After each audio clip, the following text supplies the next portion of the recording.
বন্ধুরা আমরা এখন পাহাড়ে যাব, মানে আজকে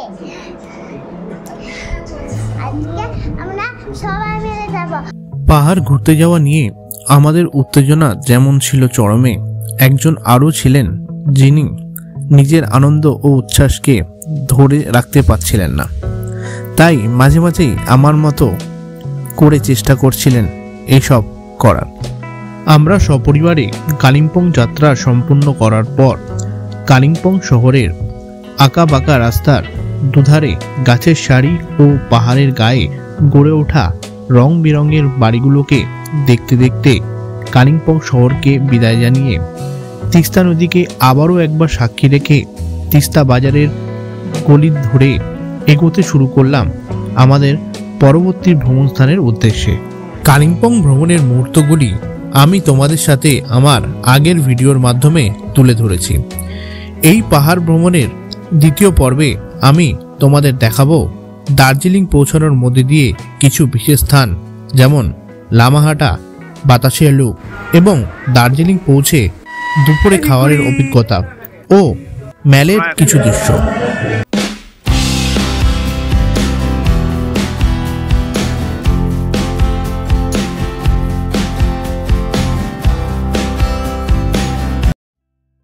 ফ্যামিলি ওয়ালারা কেমন আছো সবাই? আশা রাখি তোমরা সবাই ভালো আছো। আমি তোমাদের ফ্যামিলি ম্যান শান্তনু নিয়ে এসেছি কিন্তু দার্জিলিং পাহাড় সিরিজের আরও একটা নতুন ভিডিও।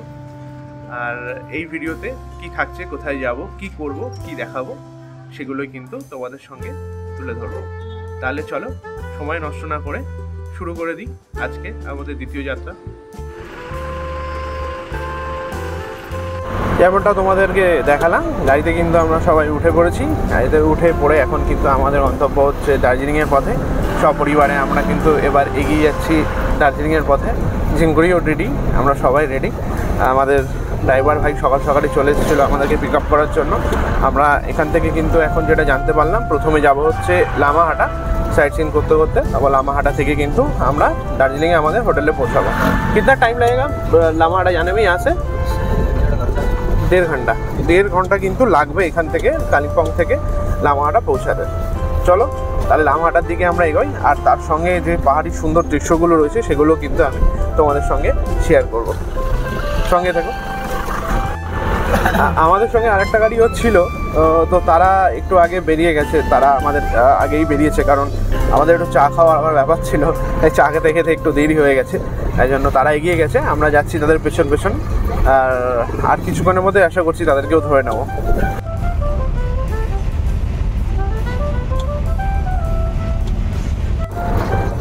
সকালে যখন বেরিয়েছিলাম হোটেল থেকে তখন কিন্তু বেশ ভালোই ঠান্ডা লাগছিল, কিন্তু এখন যতটা নিচের দিকে নামছি তত কিন্তু গরম লাগছে। প্রথমে কিন্তু আমি জ্যাকেট পরেছিলাম, জ্যাকেট কিন্তু আমি খুলে দিয়েছি, কিন্তু সঙ্গে রেখেছি। আমি জানি দার্জিলিংয়ে গেলেও কিন্তু আবার সেই কালকে কালিম্পংয়ে যেরকম ঠান্ডা লেগেছিল সেরকমই কিন্তু লাগবে, তাই জন্য এখন খুলে দিয়েছি। তারপরে কিন্তু আবার পরে নেবো পরে গিয়ে। আমাদের গাড়ি চলতে চলতে হঠাৎ করে দাঁড়িয়ে পড়েছিল, এবং সেটার কারণ জানার জন্য আমরা যেটা দেখলাম সেটা দেখো। যারা কিন্তু পাহাড়ি এরকম ঘোর পথে মানে উঠতে অভ্যস্ত নয়, তারা কিন্তু অবশ্যই সঙ্গে একটা করে প্যাকেট রাখবে, কেন মাথা কিন্তু প্রচণ্ডভাবে ঘোরাবে আর বমিও কিন্তু পাবে। তো সেই ক্ষেত্রে সঙ্গে কিন্তু অবশ্যই একটা ক্যারি ব্যাগ বা প্যাকেট রেখো। আমার চিন্তাভাবনাকে সত্যি করে আমাদের আগের গাড়িটি দাঁড়িয়ে পড়েছিল, কারণ আমার বোন কিন্তু এই পাহাড়ের আঁকে বাঁকে তার মাথা ঘুরে তার শরীর কিন্তু অসুস্থ হয়ে সে বমি করছিল। কালিম্পং ঘুরে আসার একটি অসাধারণ অভিজ্ঞতা নিয়ে আমরা এগিয়ে যাচ্ছিলাম পশ্চিমবঙ্গের বিশেষ শৈল শহর দার্জিলিংয়ের অত্যন্ত গুরুত্বপূর্ণ একটি স্থান লামাহাট্টার দিকে। লামাহাট্টা পৌঁছানোর আগের মুহূর্তের আশেপাশের পাহাড়ি দৃশ্য ছিল অসাধারণ।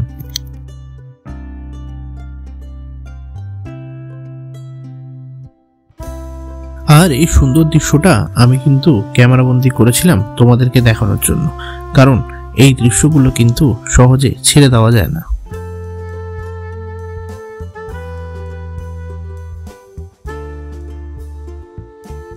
লামাহাটা পৌঁছে আমাদের সবথেকে আগে যেটা প্রয়োজন ছিল সেটা ছিল হচ্ছে সকালের ব্রেকফাস্ট, কারণ আমরা সকালে কালিম্পং থেকে বেরোনোর সময় চা ছাড়া কিছুই খাইনি। তাই আমাদের সকলের খুব খিদে পেয়ে গেছিল। প্রথমে সকালবেলা ব্রেকফাস্টটা সেরে নেবো এখান থেকে, তারপরে কিন্তু আমরা যাবো লামাহাটা সাইট সিইং করতে। সবাই মিলে চলে এসেছি এখানে ব্রেকফাস্টের জন্য।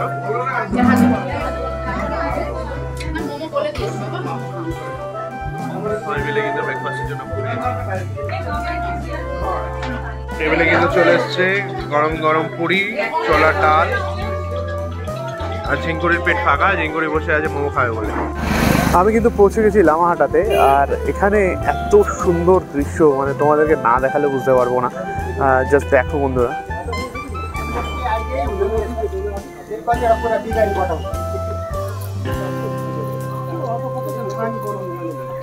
এখানে কিন্তু টিকিট আছে, টিকিট কেটে ভেতরে ঢুকবো আর দেখবো কি কি আছে। চলো তাহলে সময় নষ্ট না করে সৌন্দর্যগুলো কিন্তু তাড়াতাড়ি দেখে নিই। লামাহাটা ফরেস্ট পার্কে প্রবেশ করার জন্য এখানে প্রবেশ মূল্য ছিল কিন্তু মাথা পিছু 20 টাকা করে।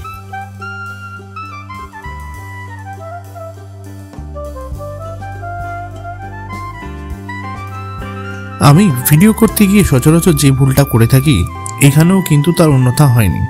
লামাহাটা পার্কে প্রবেশ করার সময় আমি কিন্তু আমার মাইকের পাওয়ার বাটনটা অন করতে ভুলে গেছিলাম, তাই এখানে কিন্তু ভিডিও করার সময় আমি কি বলতে চেয়েছি সেসব বিষয়ে কিন্তু অনেক কিছুই শোনা যায়নি, কিন্তু তাও আমি ভয়েস ওভার দিয়ে সেই জিনিসগুলোকে বোঝানোর চেষ্টা করেছি।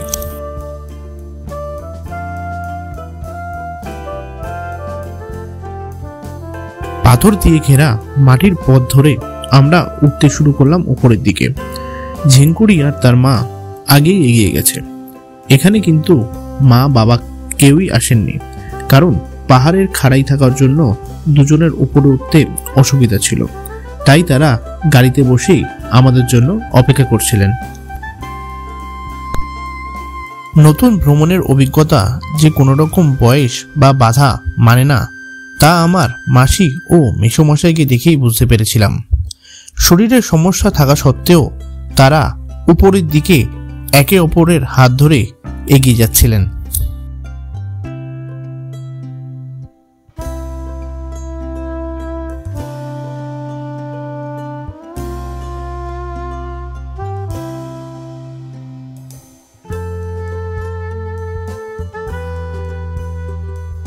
পাইন গাছে ঘেরা এই লামাহাটা ফরেস্ট সত্যিই ছিল অসাধারণ।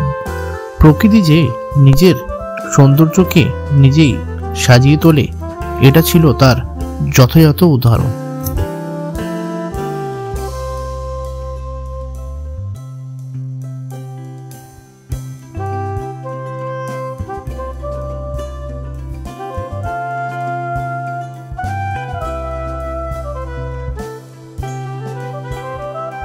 লামাহাটার কিছু সৌন্দর্য আমি আমার ফোনে ক্যামেরাবন্দি করেছিলাম, সেগুলো আমি এখানে তোমাদের সঙ্গে শেয়ার করলাম।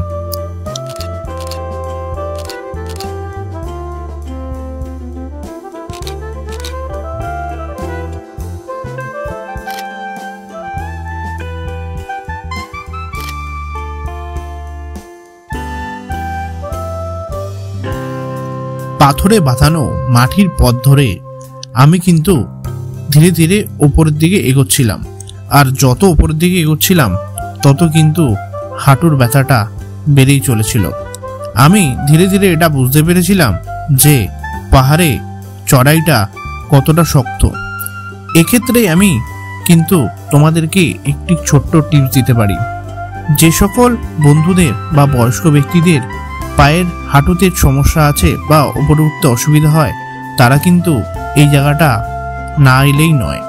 আশা করি তারা যদি নিচের দিকে কোনো স্থানে বসে থাকে তাহলে সেই ক্ষেত্রে কিন্তু কোনো ক্ষতি হবে না, উঠলে কিন্তু ক্ষতিটা অনেক বেশি।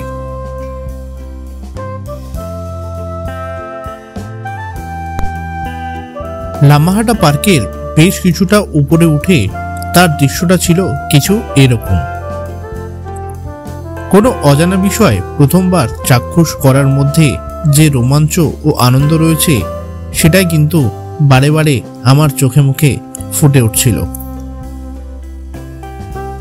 যতটাই উপরের দিকে পৌঁছাচ্ছিলাম জঙ্গল কিন্তু আরো ঘন হচ্ছিল এবং সূর্যের রশ্মি কিন্তু অনেকটাই ভিতরে আসার থেকে বাধাপ্রাপ্ত হচ্ছিল, তাই অন্ধকারটাও কিন্তু বাড়ছিল।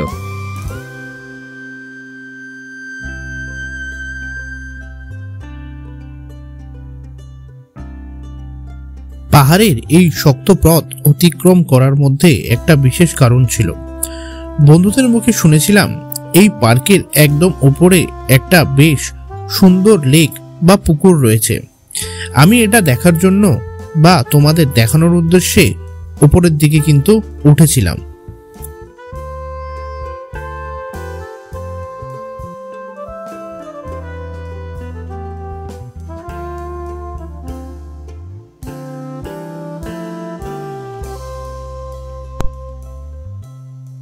আমার মেসোমশাইয়ের পাহাড় চড়ার উত্তেজনা ছিল কিন্তু চরম, আর এটা দেখে এতটাই ভালো লাগছিল যে আমি কিন্তু এটাকে বারবার রেকর্ড করে ফেলছিলাম।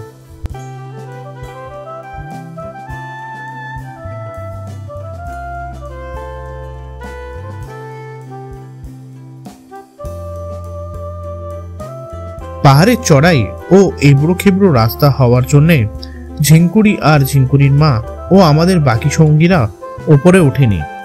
আমিও কিন্তু আর বেশি দূর এগোইনি। তবে ওপরের লেকের একটা ছবি আমি তোমাদের সাথে শেয়ার করলাম, যেটা আমি ইন্টারনেট থেকে পেয়েছি।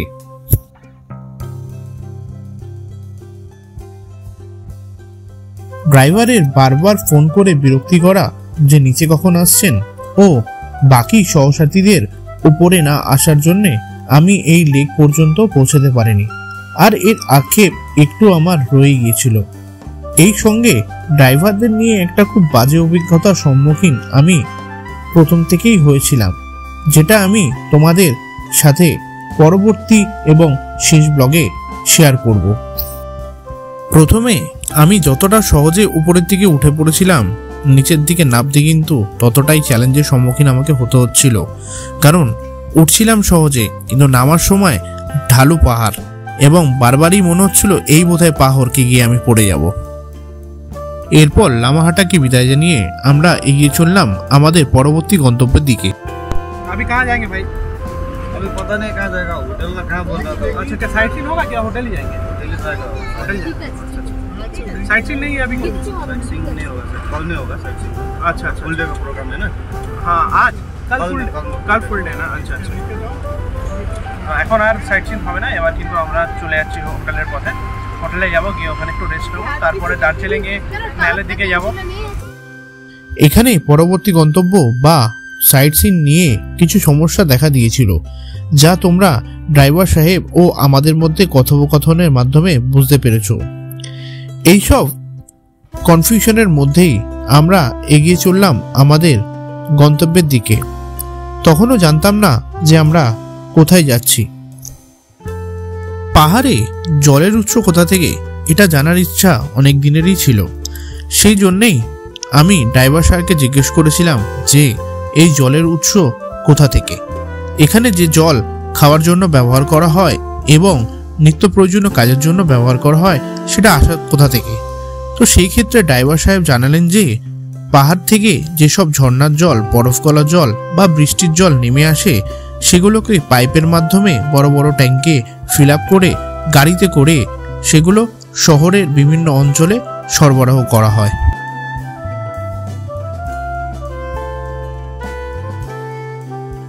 আমরা কিন্তু অবশেষে পৌঁছে গেলাম জোড়াবাংলো মোড়ে, আর এখান থেকেই দার্জিলিং শহরের প্রবেশপথ শুরু হয়।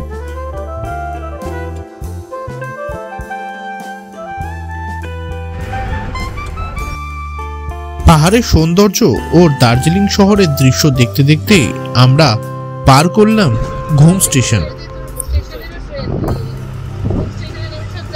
এটা হচ্ছে সবথেকে উঁচু স্টেশন, ঘুম রেল স্টেশন।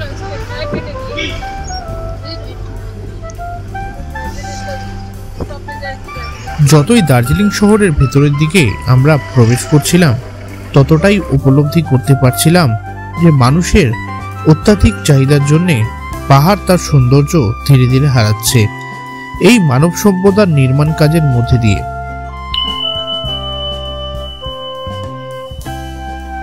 হয়তো একটা সময় এমন আসতে দেরি নেই যখন ঝিঙ্কুরি পাহাড়ে আসলে পাহাড়ের সৌন্দর্য বলে আর কিছুই থাকবে না। এই সব ভাবতে ভাবতেই ড্রাইভার সাহেব বললেন, আমরা বাতাসিয়া লুপ পৌঁছে গেছি। এটা আপনারা কিন্তু একবার দেখে নিতেই পারেন।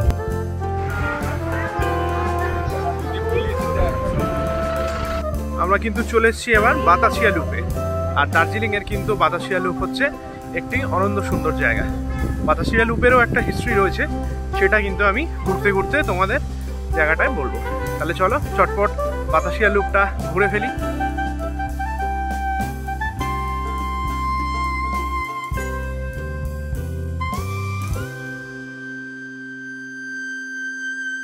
বাতাসিয়া লুপের কেন্দ্রে একটি যুদ্ধ স্মৃতিসৌধ স্থাপিত রয়েছে। এই স্মৃতিসৌধটি জেলা সৈনিক বোর্ড দার্জিলিং এর বীর গোর্খা সৈনিকদের স্মরণে তৈরি করা হয়েছে, যারা স্বাধীনতার পর থেকে জাতীয় সার্বভৌমত্ব রক্ষায় তাদের জীবন উৎসর্গ করেছিলেন। এই স্মৃতিসৌধ 22 মার্চ 1995 সালে স্থাপিত করা হয়েছিল।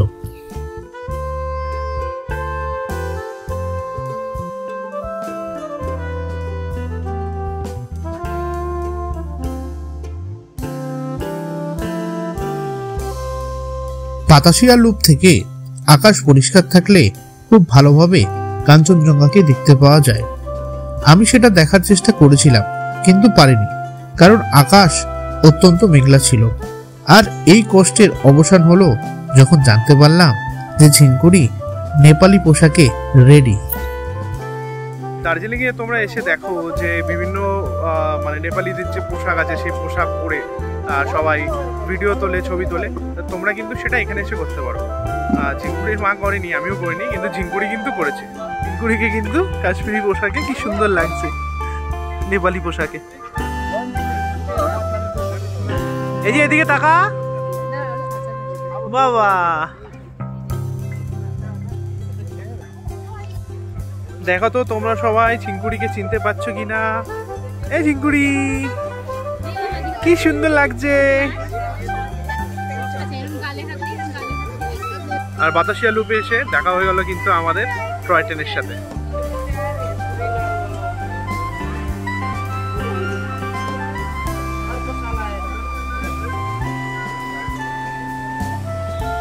বাতাসিয়া লুপে কিন্তু এখানে রকমারি জিনিসের বাজার বসছে, তোমরা দেখতে পাচ্ছ।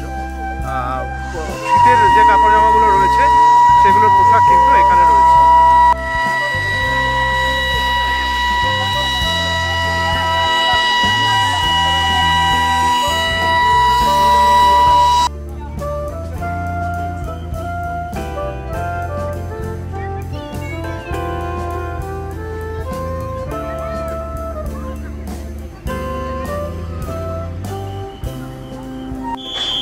টয় ট্রেনগুলো কিন্তু একে একে এখান থেকে ছেড়ে দিচ্ছে, আর তার দৃশ্যটা কিন্তু দারুণ।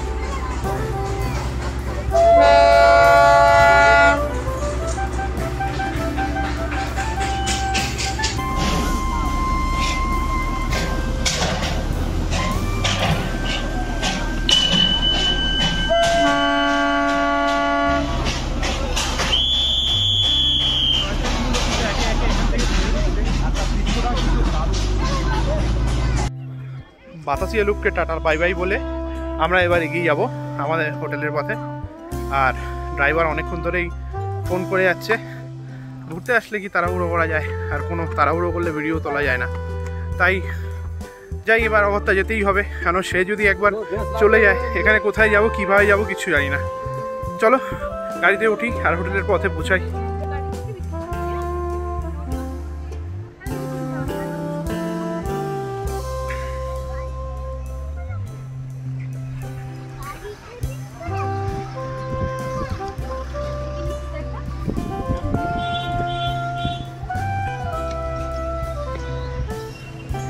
কিন্তু প্রচুর খাবারের দোকান আছে। যদি মনে করো তোমরা এখানে এসে খাওয়া দাওয়া করবে, দুপুরের খাবার হোক বা সকালে কিছু ব্রেকফাস্ট হোক বা যে কেউ স্ন্যাক্স জাতীয় আইটেম, এখানে কিন্তু প্রচুর দোকান রয়েছে। বাতাসিয়া লুপের পাশাপাশি কিন্তু প্রচুর দোকানগুলো রয়েছে। তো এখান থেকে কিন্তু তোমরা যদি মনে করো কিছু খাবে, অনায়াসে কিন্তু খেতে পারো। হ্যাঁ এখন কিন্তু ঠান্ডা লাগছিল না, কিন্তু এবার কিন্তু বাতাসুলুক থেকে যখন ফিরছি তখন কিন্তু ঠান্ডা লাগছে। তাই দেখো জ্যাকেটটা কিন্তু পরে নিয়েছি। গাড়িটা কোথায় আছে জানি না। আগে ঝিঙ্কুড়ির মা আর ঝিঙ্কুড়ি এগিয়ে যাচ্ছে, আর পেছন পেছন কিন্তু আমি যাচ্ছি। বাতাসি আলু ভ্রমণ করে আমরা আবারও উঠে পড়লাম গাড়িতে ও চললাম দার্জিলিংয়ে আমরা যেখানে দুদিনের জন্য থাকবো সেই হোটেলের দিকে। আর সঙ্গে দেখে নিলাম দার্জিলিংয়ের টয় ট্রেনের স্টেশনটিকে।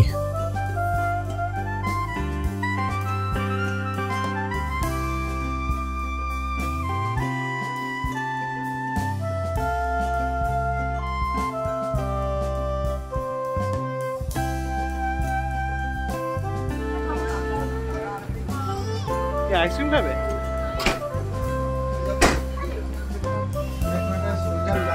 আমাদের হোটেলটা ছিল কিন্তু একদম ম্যালের সামনে। আর রাস্তাটা দেখো, রাস্তাটা দেখলে কিন্তু বুঝতে পারবে যে কতটা কাছে হোটেলটা ছিল। দার্জিলিং। আর এটা হচ্ছে মেলে যাওয়ার রাস্তা, এটা হচ্ছে কিন্তু মেলে যাওয়ার রাস্তা। এই সোয়া রাস্তাটা চলে যাচ্ছে কিন্তু মেলের দিকে, দার্জিলিং চৌরাস্তা। এটা হচ্ছে আমাদের হোটেলটা।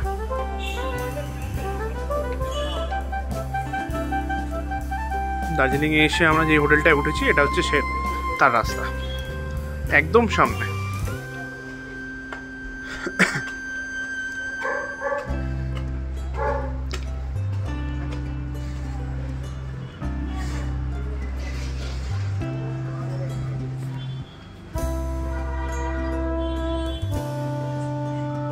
মানসরোবর হোটেল, মানসরোবর।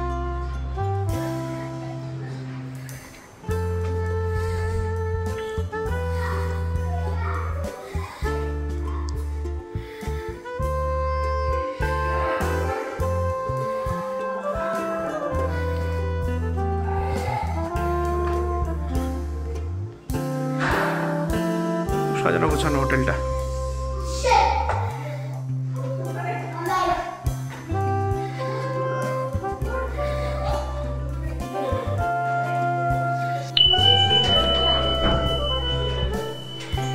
আমাদের রুমটা কিন্তু এরকম ছিল, এটা হচ্ছে বাথরুম, ডবল বেড, টিভি আছে একটা, এখানে একটা আলমারি রয়েছে।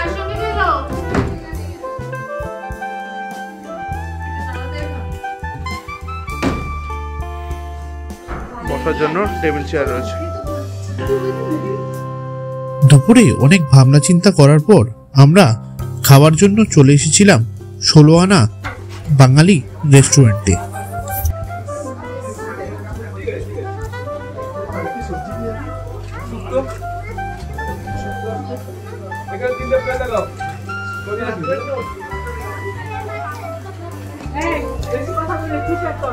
দুপুরে খাবারের টেস্ট কেমন ছিল সেটা নিয়ে একটা ডিটেল ভিডিও বানাবো পাহাড় ভ্রমণের সব থেকে শেষে।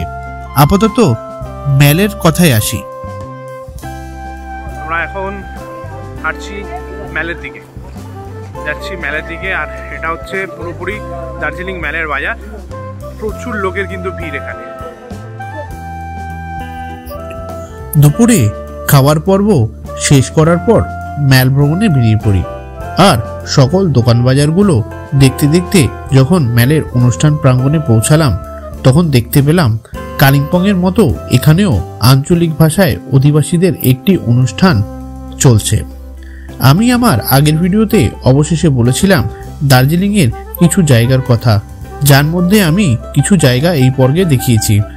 বাকি পাহাড় ভ্রমণের তৃতীয় পর্বে দেখাবো। তৃতীয় ও চতুর্থ পর্বে থাকবে দার্জিলিং থেকে বাকি দর্শনীয় স্থানগুলি ভ্রমণ করে বাড়ি ফেরার অভিজ্ঞতা। সর্বশেষ দার্জিলিংয়ের বিশেষ কিছু খাবারের দোকান ও খাবারের মান নিয়ে আমি আলোচনা করব।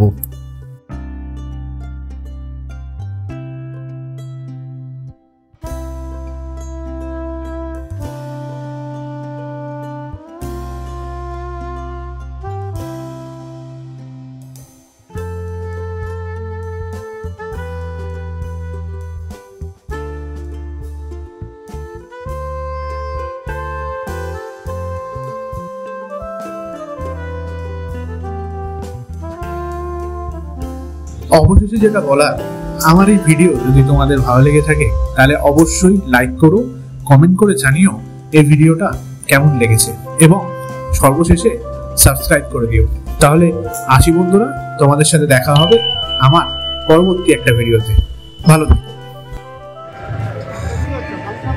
এখানে হয় প্রোগ্রাম, হ্যাঁ।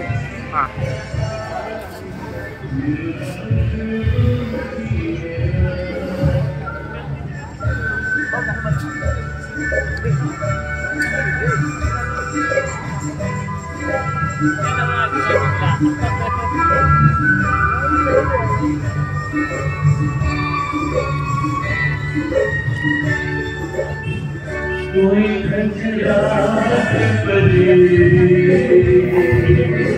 मंदिर को जल से